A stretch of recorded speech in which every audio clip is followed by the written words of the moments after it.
The sands whisper of a journey across time. I'm Joshua, and this is the Year of the Camel on an FM podcasts. The sound of Arabia. Hello, everybody. This is your host, Joshua Van Alstein. You're listening to the Year of the Camel podcast here at FM, the sound of Arabia. In this episode, we are talking about the relatives of the Arabian camel. See, the dromedary camel, Camelus dromedarius, also known as the Arabian camel, is a member of the Camelidae family, which includes several other camelids. The Camelidae family consists of two main subfamilies: the Old World camels and the New World camelids. Old World camelids include the dromedary camel, also known as the Arabian camel, found primarily in the Middle East, North Africa, and the Horn of Africa, characterized by having a single hump, adapted to hot desert climates. Its closest living relative is the Bactrian camel, native to Central Asia. This camel has two humps, well adapted to cold desert climates, including the steppes of Mongolia, parts of China, and other regions of Central Asia. As well as mentioned before in our previous episodes, camelids, along with horses, originated from North America millions of years ago. The so-called Old World camels traveled across what is now Alaska into Asia via an ice bridge that connected them, while the New World camelids traveled south from North America into southern South America, where they further developed into different species. Now, for more distant relatives of the Arabian camel, we have New World camelids, including the llama, the domesticated species native to the Andean region of South America, used primarily as a pack animal and for its wool. We also have the alpaca, domesticated species native to the Andean region of South America, bred mainly for its wool as well. And we also have the guanaco, a wild species found in South America, primarily in the Patagonian region, ancestor of the domesticated llama. Last but not least, we have the vicuña, wild species native to the Andes, known for producing very fine and highly prized wool. But why are these species important? Well, it should be no surprise that just as Arabs love the Arabian camel, the people of South America also love their camelids. Their bond is a cultural, historical, and economic one. People who live traditional lives on opposite sides of the globe can fully appreciate. This shared bond enables us to unlock so many channels of cultural, diplomatic, and economic opportunities between our peoples, much like camelids did for their human companions for thousands of years. In South America, there are approximately 7.5 million alpacas, 4 million llamas, and 350,000 vicuñas, and about 600,000 guanacos. 200,000 families breed and manage these animals in the Andean highlands. Alpaca and llama breeding has spread to other regions such as Asia, Europe, North America, and Oceania. In the same way, Arab populations benefit from their meat, fiber, fertilizer, labor, and milk of their camels. So do people in South America through their love and devotion towards their camelids. The United Nations declared 2024 the International Year of Camelids. The year will highlight how camelids are key to the livelihoods of millions of households in hostile environments across over 90 countries, particularly indigenous peoples and local communities. From alpacas to Bactrian camels, dromedaries, guanacos, llamas, and vicuñas, camelids contribute to food security, nutrition, and economic growth, as well as holding a strong cultural and social significance for communities across the world. Camelids play an important role in advancing the Sustainable Development Goals, SDGs, related to the fight against hunger, the eradication of extreme poverty, and the empowerment of women and the sustainable use of terrestrial ecosystems. From providing milk, meat, and fiber for communities to transport for products and people, and organic fertilizer, camelids thrive where other livestock species cannot survive. Camelids play a key role in the culture, economy, food security, and livelihoods of communities in Andean highlands and in the arid and semi-arid lands in Africa and Asia, including indigenous peoples. Even in extreme climate conditions, they continue to produce fiber and nutritious food. Indeed, the International Year of Camelids presents a unique opportunity to raise awareness of the role of camelids in building resilience to climate change, particularly in mountains and arid and semi-arid lands. The International Year of Camelids in 2024 aims to build awareness of the untapped potential of camelids and to call for increased investment in the camelid sector, advocating for greater research, capacity development, and the use of innovative practices and technologies. South American camelids make several material and non-material contributions to people and are a key component of the Andean biocultural heritage.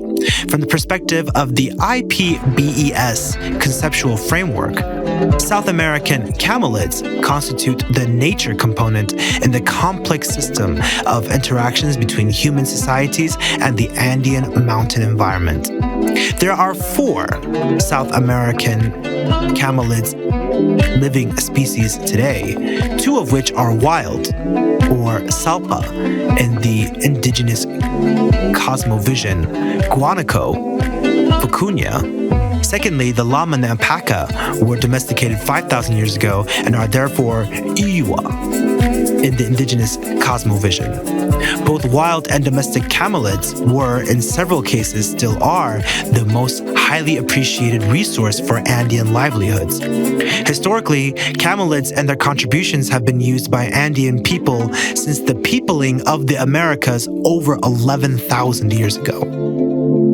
Today, it is not unusual to see llamas dressed in colorful costumes in public squares in Andean towns. This is a long-standing cultural tradition symbolizing power, respect, and reverence among indigenous people, especially in Bolivia and Peru. For example, the Capahacoja dance, celebrated each July in Peru, recognizes llamas and their herders as powerful parts of an Andean cosmovision or understanding of the universe.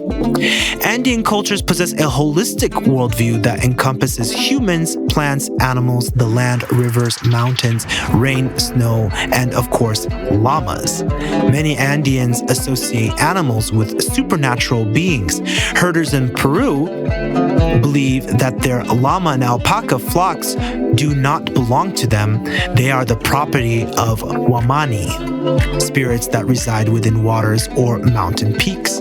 They believe that llamas act as an essential conduit between people and the wamani, and herders maintain the connection through ritual obligations that often involve the animals. They may adorn llamas, dress up the animals, or marry llamas to each other. Docile animals that cooperate in these ceremonies are kept around, reproducing longer and creating future generations with easygoing temperaments. Dr. Saad Swayan, a professor of anthropology at King Saud University in Riyadh, has dedicated decades to the study of desert oral narratives, ethnography, and the cultural legacies that have arisen amid and around Al-Nufud al-Kibir, the Great Sand Desert. He had this to say about camels in the Saudi mind. The camel brings to mind everything that is worthy in desert life. It is the unlimited patience and the strongest yet most tender of animals, he says. Everything that is related to love and attachment, expressions, vocabulary, and usages are borrowed from the camel. Again, not to overstate the point, Dr. Emily, professor of history, director of environmental studies at Boise State University, said, Andeans were not simply stewards of camelids any more than you are the steward of your mother. They are of and for camelids in a rich and wide-ranging context that expands understandings of the past. A llama does not exist in isolation. A llama is what it is today because of the process of domestication, colonialism, liberation, and expansion experienced by Andean peoples. As we come to an end of this episode of the Year of the Camel podcast, it's clear that camelids hold a special place in the hearts and lives of people across the globe. From the hot deserts of Arabia to the cold, rugged Andes, these remarkable animals are more than just livestock. They are integral to the cultural, economic, and social fabric of many societies. The Arabian camel, with its unmatched endurance and adaptability, continues to be a symbol of strength and survival in harsh climates, just as the llamas, alpacas, vicuñas, and guanacos do in South America. These camelids are not just animals, but partners in the journey of life, playing vital roles in transportation, agriculture, and even in spiritual and cultural practices of their communities. The United Nations Declaration of 2024 as the International Year of Camelids highlights the crucial role these animals play in supporting the livelihoods of millions, contributing to food security and fostering economic growth. It is an opportunity to raise awareness and drive investment in the sustainable development of the camelid sector, ensuring that these animals can continue to thrive and support human communities in the face of climate change and other challenges.